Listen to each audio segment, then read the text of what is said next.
ที่ลมหายใจของเรายังมีสู้มันเข้าไปสู้จนเฮือกสุดท้ายไม่ตายคงได้ดีลุยมันเข้าไปที่ลมหายใจของเรายังมีสู้มันเข้าไปสู้จนเฮือกสุดท้าย Perjalanan seterusnya adalah dari Kautong ataupun Sungai Dua di selatan Myanmar, kemudian menuju ke Bok Pian hari ini, insya-Allah. Jalanan lebih kurang 4 jam lebih lah kalau direct. Kami naik pick up, jadi tengoklah perjalanan macam mana, berempit-empit duduk belakang pick up tu dengan barang-barang semua. InsyaAllah semoga dipermudahkan perjalanan hari ini. เฮือกสุดท้ายไม่ตายคงได้ดีลุยมันเข้าไปที่ลมหายใจของเรายังมีสู้มันเข้าไปสู้จนเฮือกสุดท้ายไม่ตายคงได้ดีลุยมันเข้าไปเกิดมาเป็นคนไทยหัวใจต้องแน่นอน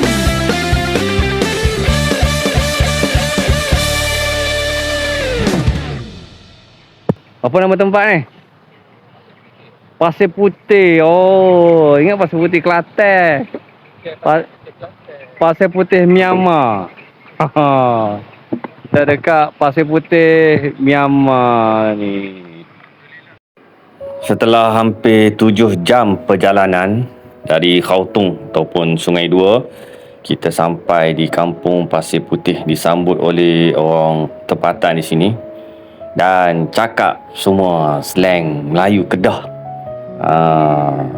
Dan kita bersembang-sembang, bertanya khabar berita saudara-saudara kita di kampung Pasir Putih yang terletak di tepi pantai. Dan kita lihat bagaimana suasana di kampung ini meriah dan komunikasi tidak terbatas kerana menggunakan bahasa yang sama.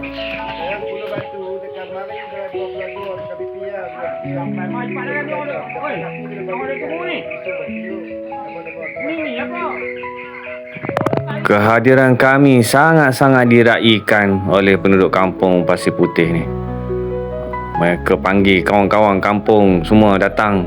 Dia kata mari jemput kawan datang makan. Ada macam-macam makanan kat sini. Alhamdulillah. Yang bestnya makanan di sini selera dia sama dengan selera kita. Selera kari sama macam kari Kedah. Gulai sama dengan gulai Kedah. Alhamdulillah. Nasi beras tanam sendiri. Beras ditanam sendiri, tuai sendiri, makan sendiri. Alhamdulillah. Dijamu dengan penuh penghormatan kepada kami. Alhamdulillah.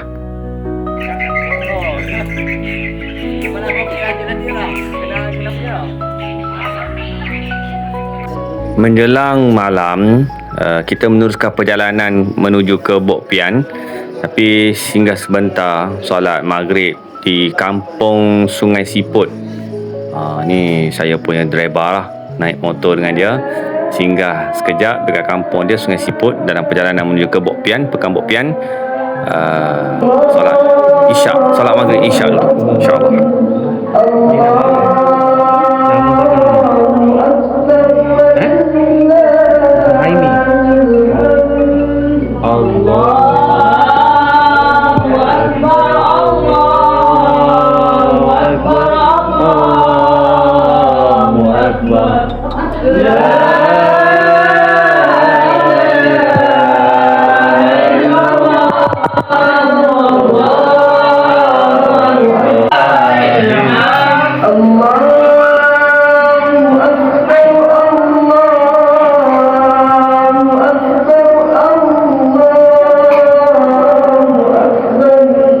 لا